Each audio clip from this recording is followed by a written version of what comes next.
Crime Page podcast featuring Scott Williams Collins.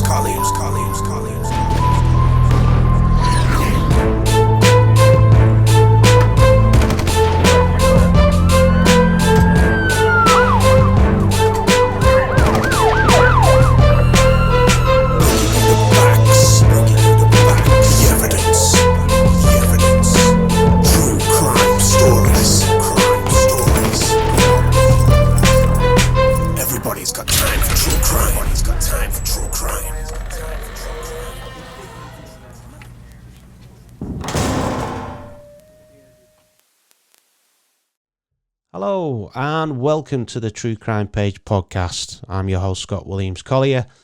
Today I'm joined by a very special guest. My guest spent 27 years in prison for a crime he did not commit. When his conviction was finally overturned after nearly 3 decades in prison, it became known as one of the most serious miscarriages of justice in British legal history. I'm delighted to welcome him onto my podcast today to discuss his life, his experiences, the years he spent fighting to clear his name, and the lasting impact the conviction had on his life. We'll also be discussing the unsolved murder of Wendy Sewell and the questions that still surround the case today. So please join me in welcoming my guest on today, Stephen Downing. Welcome onto the True Crime Page podcast. Right, Stephen, thanks for coming on today. Really appreciate it. I hope you're well. You're welcome. I'm happy to be there. Yeah, thank you very much. So I think before we get into what happened that day and you know your life experience after that fateful day on the 12th of September in 1973, I think a good place to start is just to ask a personal question about you and just ask, you know, where you grew up and what life was like in Bakewell when before all this happened. Bakewell, well, at the age of 17, it was quite a quiet place. Everybody sort of knew each other. It was a place where you could go out, leave your door unlocked, and you know everything would be safe. Neighbours would look after your property, and you just help each other as best you could. If there was that struggling or anything like that. And it was a really good community. I grew up in a similar kind of community in Lee in Lancashire. You know, people tended to like really know each other in close knit communities back then, didn't they? I think I think life's changed. I wish it was like that now. Yeah, it has changed a lot in over the last few decades, I feel. Right, so moving on to the day in question on the 12th of September in 1973, I know when you woke up that morning, you'd had a couple of days off work ill with a cold, hadn't you? That's right, yeah. And you'd been talking to your mum, and I think, did your mum suggest she was querying whether you should actually go in work that day? Yeah, she said, leave it a couple more days and everything. And I said, no, I don't like to take liberties with people. And with that, I got myself ready and went off to work. Do you ever think about that, Stephen? Do you ever contemplate what would have been if you'd have decided to have the day off that day? I do, but I think I would have still made the same decision because employers were not at fault. When I was arrested, they kept my job open for 6 months. Right. And said, you're welcome back. Once I was convicted, they said, obviously we'll have to find somebody else now. And you don't get many employers like that. No, definitely not. So no, I think I did right. Yeah. And treated them with the respect that they deserved. Yeah, and I think because you'd had a few other jobs that I saw your mum in an interview saying that you'd had a couple other jobs and you had trouble with your timekeeping and stuff like that. But I think you actually enjoyed this job, didn't you? I did, because I was on my own 90% of the time, and I was just left to my own devices.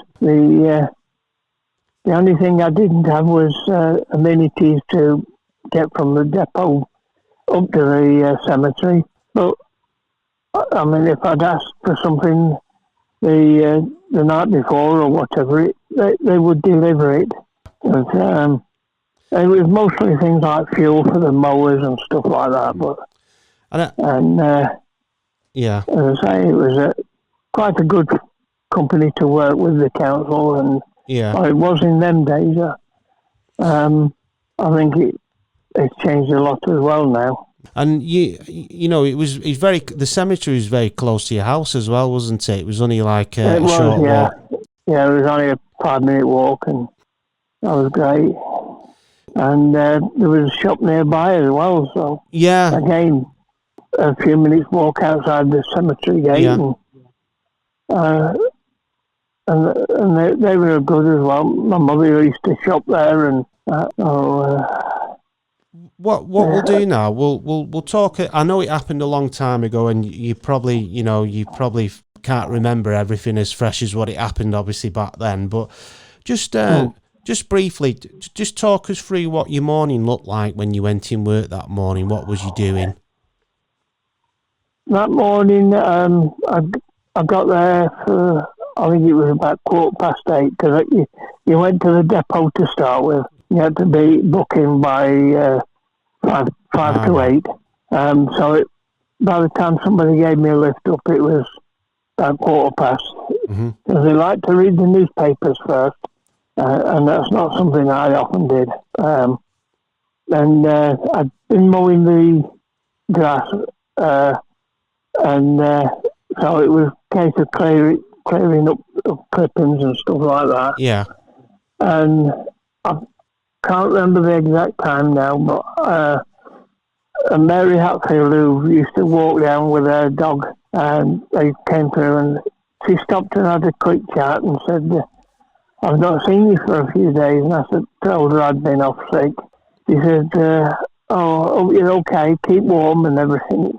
Well, when you're working, you do get quite warm, so no, I didn't have my coat on that day. And anyway, it was getting towards lunchtime, as I recall.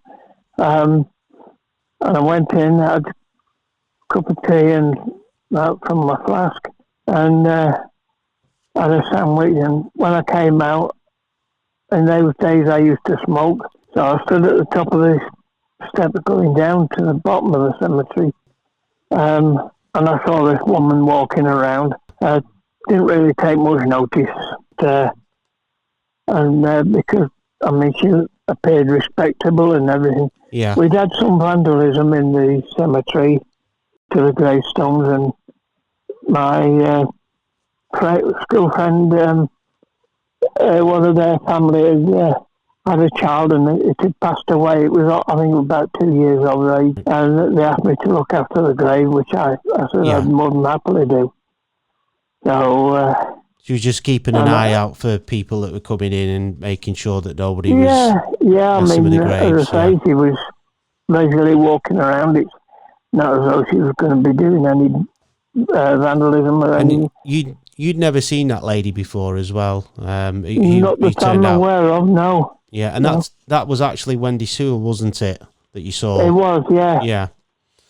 I mean, it was much later that I learned that she nearly missed the bus because as it happened, my father was driving it, which I didn't know.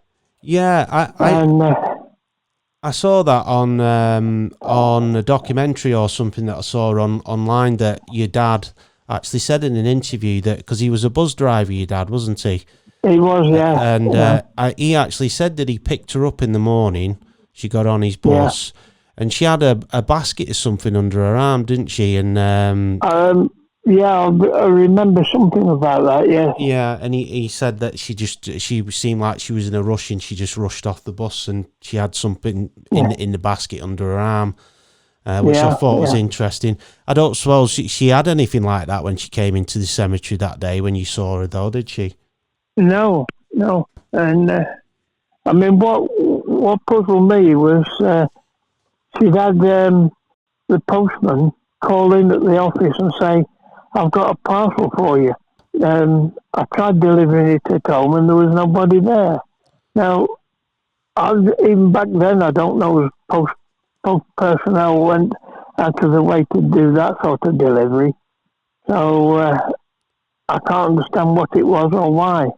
But and some of Wendy's work colleagues and her boss recall her having a conversation with a man that wasn't her husband, apparently, and that she was saying she was going out to go and meet someone.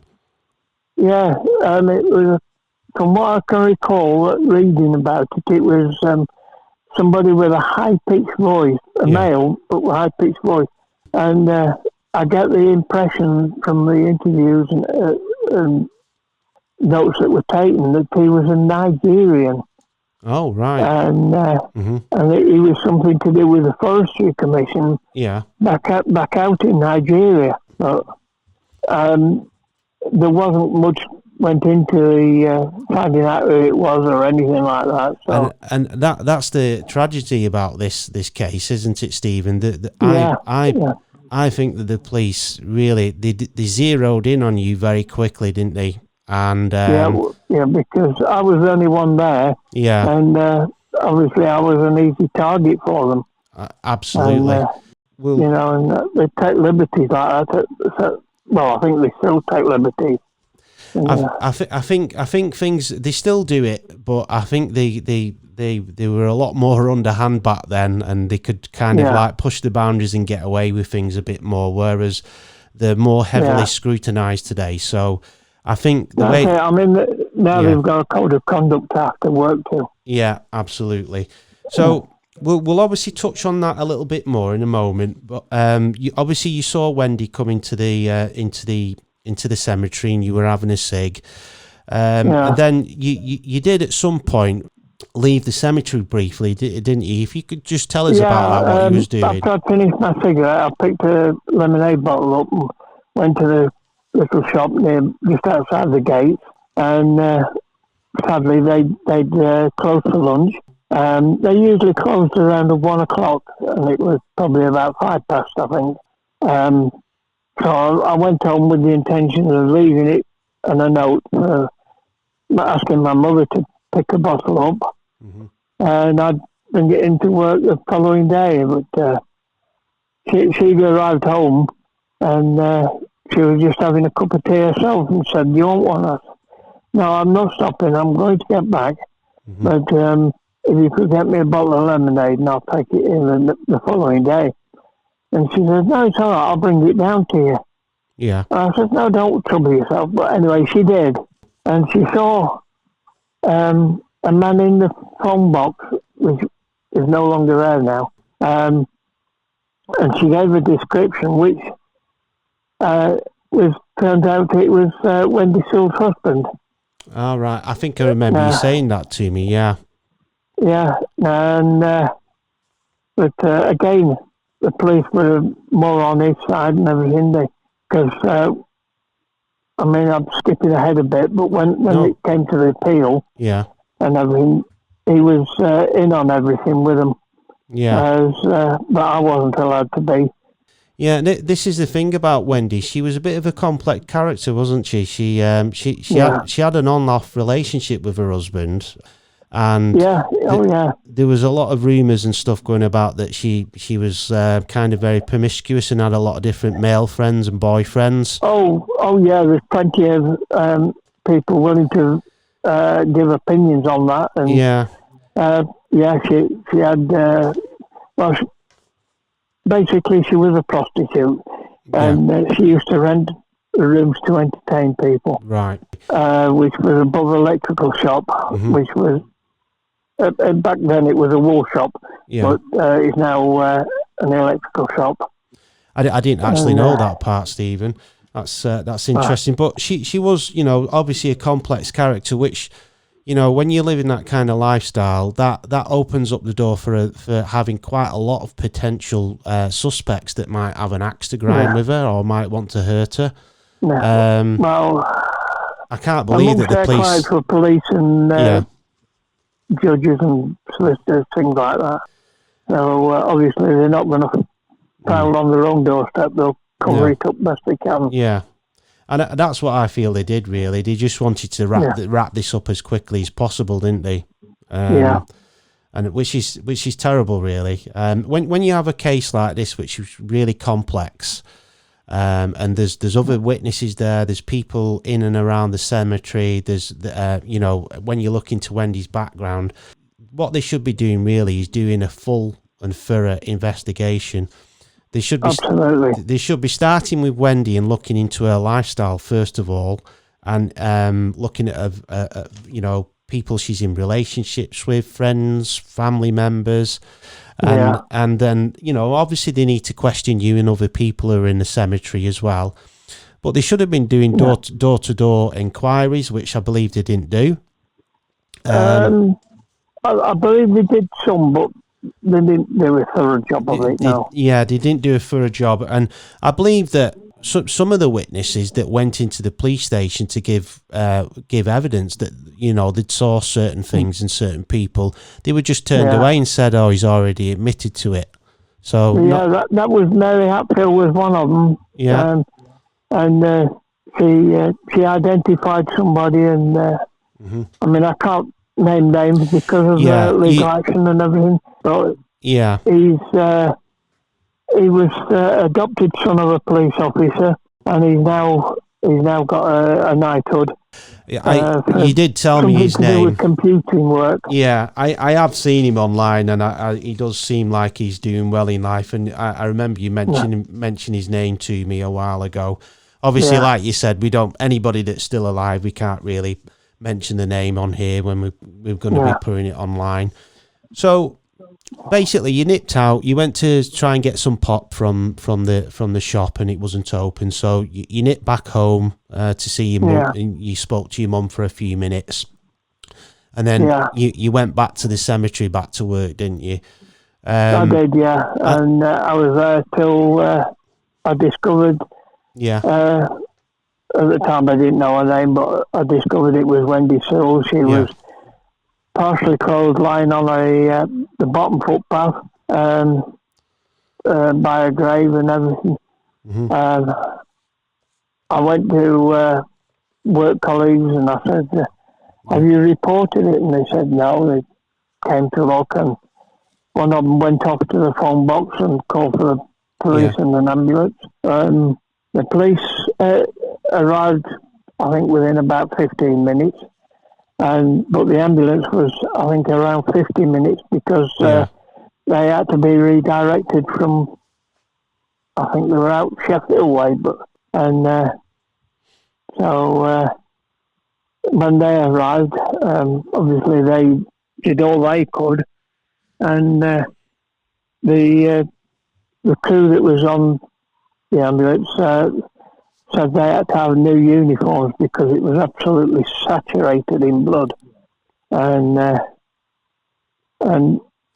by comparison, I had relatively little on me. Yeah, and there was something that I found interesting as well, because they made a big deal about you having blood on you, didn't they? Some specks of blood and thing. They tried to say that could only come from somebody who'd attacked Wendy. And then obviously years later, the forensic scientists said that that's not the case. It could quite possibly have happened the way you said it happened, because she shook her head, didn't she, when you went over to her? She did, and I was turning away at the time. There was 2 microscopic dots on a pair of gloves I had in my pocket. Yeah, and I think there were 2 or 3 spots on my t-shirt. The edges of my boots where I'd knelt down, and also the knees of my jeans where I'd been kneeling down. And obviously I had blood on my hands, which I said to the police, "Can I go and wash them?" And they said, "No, we need you to stay as you are." And that's how it was. And another interesting thing to add about the blood on your knees, there was some suggestion that blood was congealed, wasn't there? So it was, yeah. So that would suggest that she'd been there for a while before you came and found her. That was one of the forensics who examined my clothing. He pointed out that it had congealed, and whereas the other forensic evidence was described as textbook, and he hadn't even bothered to look at them. He just That's terrible. accepted it. That's absolutely terrible. I mean, I'm not an expert on blood, but I do believe it can take anywhere between 5 minutes to like about 11, 12 minutes to congeal. So for you to get congealed blood on your knees, she must have been lying there for a while. You know why? You know that attack obviously happened while you was out going to the shop and then visiting your mum before you came back. Now, another thing that was interesting that you said to me, and I've obviously seen in interviews and stuff when I've researched your case, is you was actually, when you found Wendy on the floor and you went over to, offer like first aid and try and help her, somebody actually approached you from behind. Is that correct? They said don't turn around. There's two of us. If you say anything, your sister will get the same. A bit naive at the age of 17 back then, and obviously I took their word for it. I heard some rustling. Excuse me.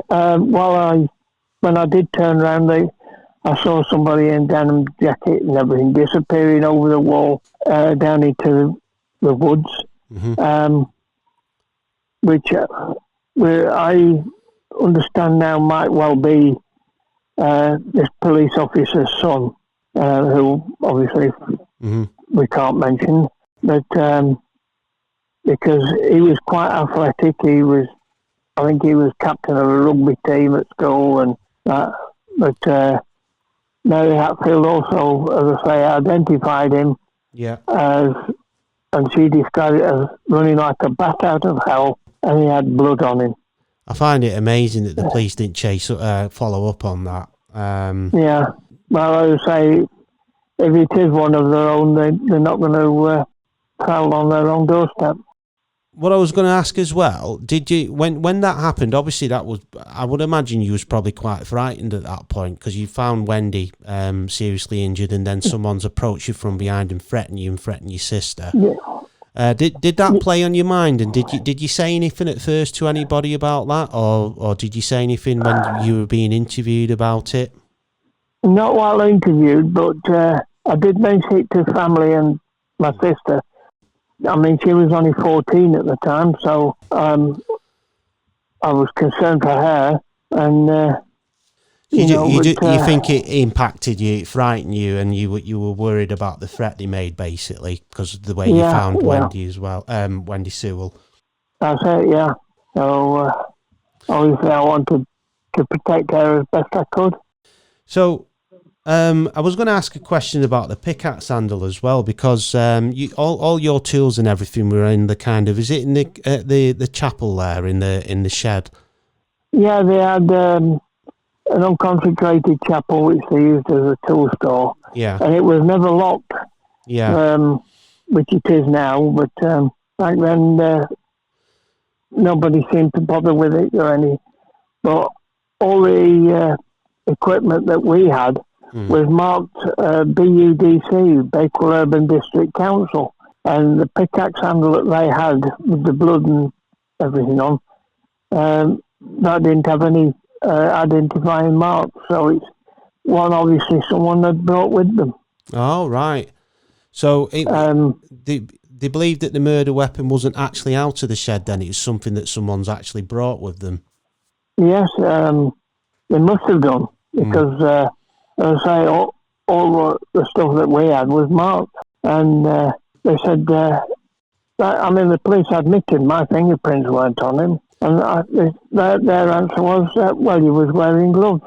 I know that Don Hale is, everyone is a really good author and journalist, by the way. He did a lot of good work for you, didn't he, Stephen, campaigning for you with your parents and your sister to help get you out of prison?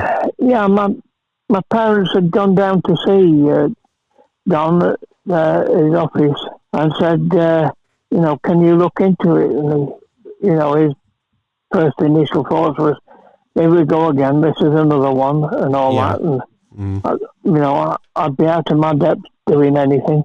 But he listened to what they had to say and said, well, I'll have a look into it, it might make a story.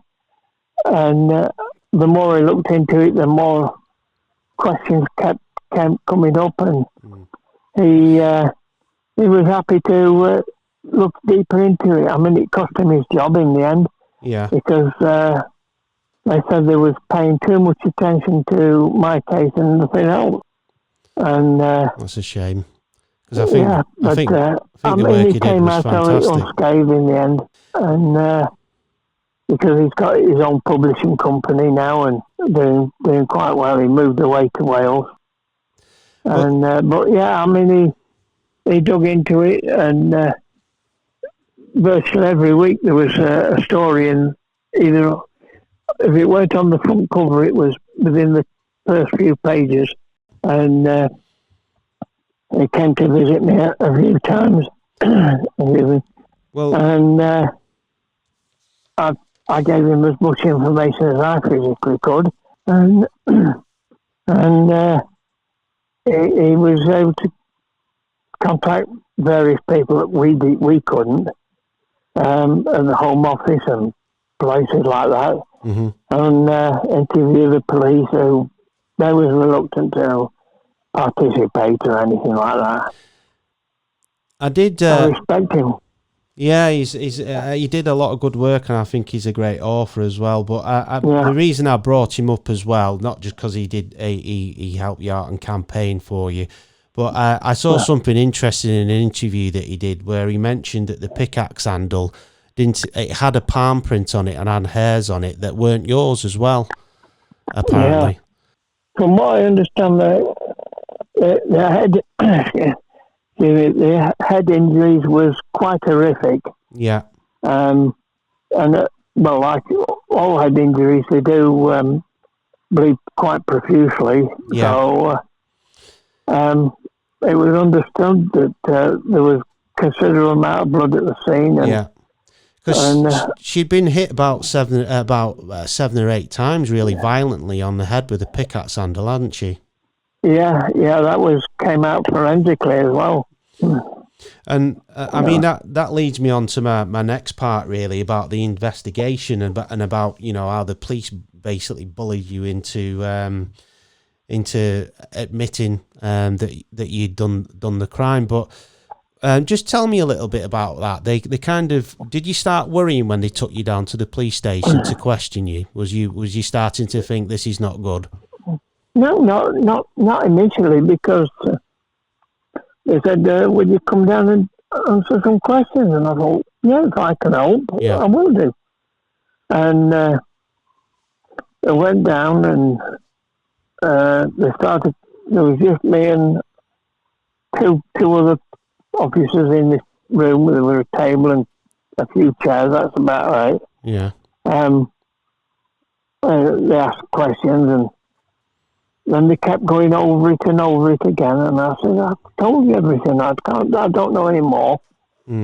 But they'd leave, and somebody else would come in, and they'd start asking questions, and it was always the same ones over and over again. Yeah, and then it was, "Well, you are guilty. We know you're guilty," and everything. Would he been quite aggressive with you as well, like shouting they at you and were stuff? shaking me, and because I was really tired, I was trying to stay awake and everything, because I think eventually it was about 3 o'clock in the morning before they transferred me to Books and head office, headquarters. And all I'd had in the meantime, from lunchtime through to then, was a dried up cheese sandwich and a lukewarm cup of tea. I asked for my family and a solicitor. You don't need one. We're only asking a few questions. That's outrageous. They would never get away with that nowadays. And for anybody listening to this, no. I mean, eventually they did contact my family and say, "Can you bring a change of clothes down for him?" Yeah. And that's when I got to see my father for about 5 minutes or so. Yeah. But I mean, and he said, sorry, Stephen, go on. Yeah, at the time he said, "Don't worry about it. We'll get hold of a solicitor tomorrow." And that's what they did. I mean, it wasn't the best, unfortunately, but at least it was a solicitor. Yeah, I mean, the way the police treated you though was disgusting. I think. I mean, anybody who's watching it, listening to this today, you've got children of their own. I'm sure they'll agree with this. I mean, at the time, you weren't even an adult, really, Stephen. You were 17, weren't you? Yeah. And it was. Would it be fair to say at the time you had learning difficulties as well? You was a bit quiet and introverted. Yeah, I was very reserved. Yeah. Certainly lacking educational skills and stuff like that. Yeah. So, I mean, with that said, you'd be classed as a vulnerable person, and they're not allowed to question someone like that by themselves without a trusted adult or a solicitor. And the fact that you was asking for people and he was refusing you, and they were doing the same to your parents as well, that's really out of order, that. And it's one of the things about this case that really annoys me, and I'm sure anybody else who's got kids would feel the same. Have you ever had a letter or an apology from Derbyshire Police about that, about the way they treated you? No, as far as they're concerned, they had the right person, and they still view me as the guilty party. That's terrible. That's the one thing that really, I mean, I think the investigation into it was poor. They never really looked into it thoroughly. They never looked into Wendy's background properly, and the way they treated you, even in the interview process, was pretty disgusting, really.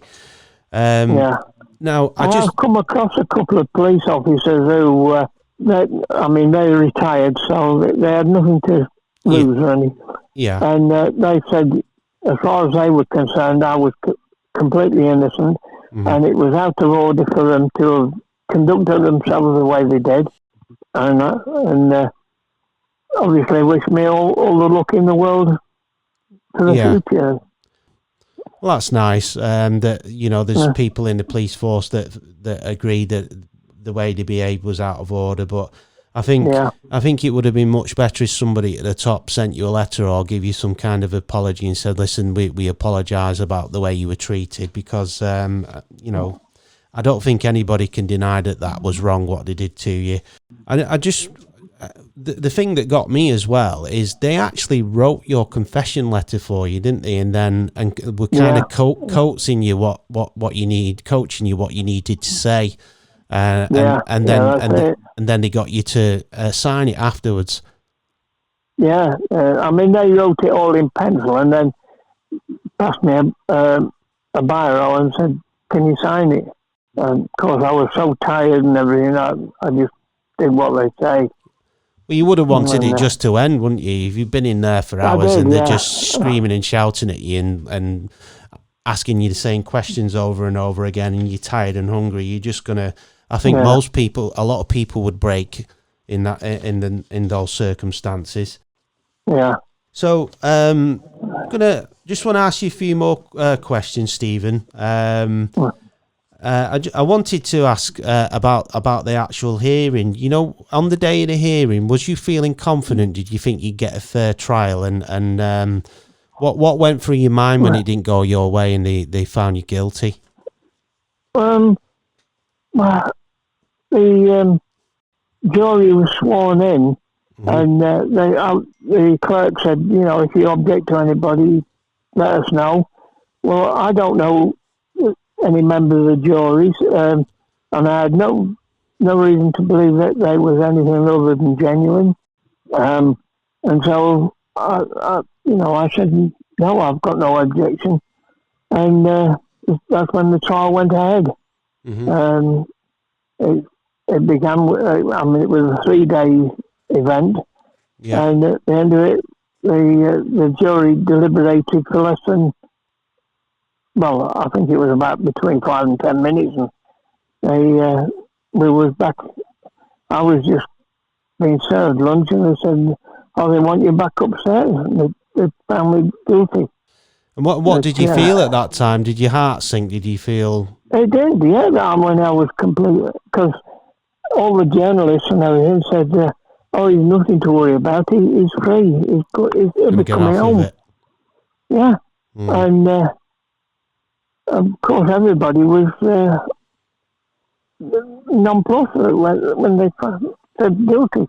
And because they said, well, what have they based it on? There was no evidence or anything. And they overlooked a lot of things, didn't they? Really, they didn't like the whole thing seems unprofessional and lazy from start to finish. Really. Yeah. Well, I mean, as I say, I didn't have the best solicitor. Obviously, I had to appear every week at the magistrates to prove that I was okay and everything. And I said I want to get bail. Mm-hmm. And his answer was, no, you're better off where you are because you can't be accused of anything or whatever. And I said, I don't want that. I said, I want bail. Everybody else gets bail. I want bail. They wouldn't give it me, or they wouldn't ask for it. That's crazy. Who wants to be locked up in prison? Yeah. The fact that they're saying you should just stay there, that's terrible. I don't understand that one at all. I mean, when you went to prison eventually, and you had to face the fact that you was, you going to prison for life. How did you settle into prison? Did you find it okay? Did people bully you, or did you have a bad time dealing with it? I wasn't bullied, but yes, I had a very bad time because I was at Risley Remand Centre, and which on the convicted side, and for very good reason, they used to call it Risley, and it was. It should have been condemned. It was such a horrible place. But I had a senior officer. He took pity and said, I need you to integrate with people. I'm going to put you on an association every night instead of every 7 to 10 days we used to get it. And I thought, I'll do a good thing here, and they'd play on it a bit, but he was wise enough to see through me. And after a week, I was back to same as everybody else. I got it as and when it was available. But yes, I'd made a few. I wouldn't say friends, but more associates. There was no friends to be had in Risley, and when the time came, he says, "Well, I think it was the same senior officer." He says, "Where do you want to be transferred to?" And I said, "I don't know. It's my first time in prison and all that." And he said, "Well, I've worked at Swinton Hall. That's quite a good one." Yeah. And I said, "Fine, that'll do me then." And it wasn't such a bad prison as things go. So you managed to cope all right there, did you? Yeah. Yeah. I mean, looking back, I don't know how I did because the wages were at the time. I think it was 65p a week, and you could, for that you could get like half ounce of rolling tobacco, cigarette papers, matches, and a few sweets, and that was your money gone. But I think. No, now you probably wouldn't even get a packet of cigarette papers for that. Yeah. But, well, no, definitely not. No. I think that's the one thing I admire about you, Stephen, because going to prison's not a nice thing, I'm sure, especially something serious like what you were sent to prison for. And I think it's testament to you know, the resilience you've got to come through that, because there's a lot of people that would have broke them. I don't think some people would have been able to cope with that at all. Well, I've got family and friends outside, so they stood by me. They gave me the willpower to continue going on, and I thought, well, I'm in this situation. I'm going to make the best of it. Started doing some education. Got myself into hobbies and stuff like that, and which were, that's all it was that helped pass the time on, and. Well, that's all you can do, isn't it? Just try and improve yourself and turn a negative situation into a positive one. Yeah, at the time it was, I don't know as it is now, but back then, education was for anybody who couldn't read or write or anything. There was education for that. And those who was more academic, you could do the Open University and stuff like that. But there was nothing in between. So you had to try and get the basic stuff and then adapt it to suit your needs. And I used to learn from receiving solicitor letters, how they'd written their letters. I used to try and fashion mine in responses in the same manner. Yeah. And I read as many books as I could, not just law books, but any books that offered that sort of intelligence. And that's how I carried on. I like reading. I think personally, reading's one of the best kind of educational tools. Reading it improves everything: your speech, your writing, and everything. Yeah. I mean, my reading has lapsed a lot since I came out of prison, but back then I was quite a prolific reader. Right. So just moving on a little bit more. So you spent 27 years in prison. Yeah. And that's a lot longer than what your original sentence was. But they weren't allowing you to leave at they weren't giving you parole at the parole meeting because they were saying you were in denial of murder because you wouldn't admit to what you'd been sent to prison for. I'm just curious, during that time that you'd spent over your original sentence, did you ever consider breaking or just giving up and thinking, just tell them I did it so I can get out? Or was you determined to stay in prison for the rest of your life? Initially, I was determined to fight it tooth and nail, but as time was getting on, and obviously my parents were aging, I did say to them, if I admit to it, I can be out in 2, 3, 4 years, whatever. And they was adamant, no, you don't admit to nothing. Yeah. And I felt bad because obviously it was a toll on them. Yeah. And your parents were fantastic, weren't they? They stuck by you through thick and thin. And a friend I did meet in prison, he lost his father and everything, and I'm thinking, well, I don't want to go down the same road as he has. Yeah. And everything.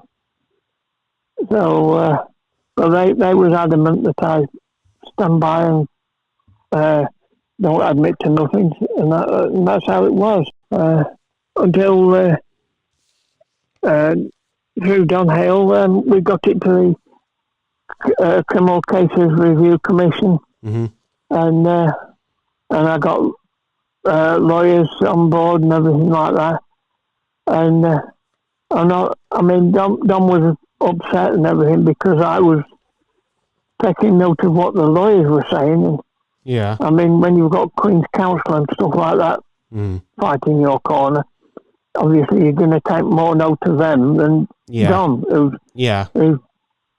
got only a handful of knowledge of the law. So he was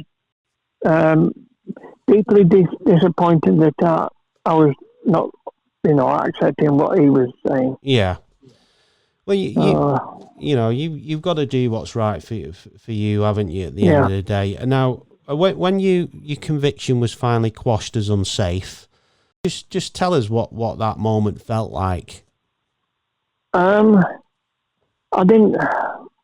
Well, we were in court, and they just seemed to be rambling on and on about legal positions and stuff. Yeah. And it got really boring to me, and I think I would have done the was same. In my own world somewhere, and then I heard him because there were 3 judges on the bench, and the one in the middle, he said, "Conviction quashed." And what did it? And you're free to go. And I couldn't believe my ears. It was, I don't know who it was behind me. And he tapped me on the shoulder and said, "Come on, you can go now." That's amazing. I bet I felt you was like pure elation. It felt unreal, yeah. I mean, I had been on bail for 12 months, pending the appeal and everything. But I mean, when I came out of prison, it was a good feeling, but at the same time, I was very conscious of walking down the street and absolutely. I was going to ask about that actually. Yeah. I mean, if the school kids and everything were coming out of, I used to cross over the road because I thought I don't want to be blamed for anything. And so I was going to ask about that, about, you know, readjusting to life outside and how your life's been since and how, because I think you're still in Bakewell, aren't you? I am, yeah. Yeah. How do you feel like you're received by everybody there as well? Do the people treat you with respect, or do you still have some people that are funny with you or anything like that? Or? No, everybody was, a good many was on my side. On your side. Yeah, and wished me well. And I've got a couple of neighbours they're not the best of neighbours, shall I say. They can be. There's nothing to do with the case. It's just, I think, who they are. Yeah. And that was unrelated problem. Like, I know what you mean. But on the whole of things, do you feel like you've adjusted back to being, normal life, and you? Yeah. Oh yeah. Everything's. I think as it would normally have been. Whether I would have been more well off than I am, I don't know. But I mean, I did get some compensation, which it wasn't a lot, but it bought me a house. Yeah. And I was able to be close to family. Doesn't get you the years back that you lost, though, does it? At the end of the day? No. And I mean, now sadly I've got no family. My parents and sister have gone. I know life's tough sometimes. I'm sorry to hear about your sister as well, Stephen. I know she was a big part of your life. I was just going to ask a few more quick questions, Stephen. I was going to touch on Operation. Was it Operation Noble, where the police reinvestigated? Yeah. And they actually just did a press conference, didn't they? And just said, we're not looking for anyone else, and that was basically the end of it. Yeah. What are your feelings on that? Well, they reckon they'd gone around and interviewed everybody else that was still alive, as well as a few more as well. They'd spent, God knows how many million on the operation itself. As I say, Wendy Sewell's husband, he was in on all the conversations with them, any meetings and stuff like that. I wasn't allowed in.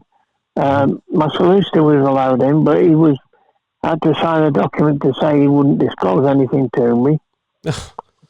Which, I mean, that's mental. That to me is ridiculous, you know. That is ridiculous. Totally ridiculous. And otherwise, they was going to bar him from being involved at all. Yeah. So obviously, he had to find out as much as he could, and so he had to sign this document to say that he wouldn't disclose anything to me. I mean, this case, when you look into it, guys, people listening to this, if you look into Stephen's case and really look at all the information that Don Hale and Stephen's dad collected and all the witnesses and everything that's involved, there's no way they've done a full, thorough investigation into this crime. No. I think, they zeroed in on you more or less straight away, right at the beginning, and he just wanted to get it tied up and signed off and send you off to prison, and that's the end of it, and just wash their hands with it. And I think they destroyed a lot of the evidence as well back then, didn't they? Because I'm sure they will have done, yeah. Which is so that everything that ties in with what they want it to be. Because it's so frustrating because there could have been DNA and things on Wendy's clothing. And now it's been lost forever. And unfortunately, because of the time that's passed and everything, we'll probably never have a conclusion to it, unfortunately. I mean, it's not totally beyond the realms of impossibility, but it's unlikely. And sorry, go on, Stephen. When I or whenever anybody else has asked for freedom of information, they because initially they'd put a 95-year lockdown on any information that, even though it had been in the public domain, it was no longer that. And as time goes on, if people ask for freedom of information stuff, they had another 5 years on. Really? I didn't know that. Yeah, they just keep extending it. It's like they just want to sweep it all under the carpet and for it to go away, basically. That's what it seems like. And, I find it quite annoying that they're not willing to admit that they made a mistake in the way that they conducted the original investigation and the way they treated you. It's totally wrong. I think we're always led to... I don't want to bash the police too much because... there are a lot of good police officers and they have a dangerous job and what have you. Yeah. I fully agree with that, yeah. But I think we're led to believe that they're all singing, all dancing and they're amazing and a lot of the time they're not. They make mistakes, they don't, they don't conduct investigations in the right way sometimes and obviously that's something that happened massively in your case as far as I'm concerned. Yeah. So... just before we finish up, Stephen, I just wanted to ask you one more question. Well, two more questions, really. I just wanted to ask your opinion if you feel you know who killed Wendy. Obviously, you don't have to mention the name, but I was just curious if do you believe that the person running away from the cemetery that day was quite likely involved in some way in Wendy's murder? Yes, I'm convinced that there was possibility of at least 3 people who were involved. Yeah. She'd had an argument the night previous and somebody wanted to get back in touch with her and say, let's sort it all out and we'll meet up at the cemetery. Which, so there's that one. There's the adopted police officer's son. I'd put him squarely in the frame. Mm-hmm.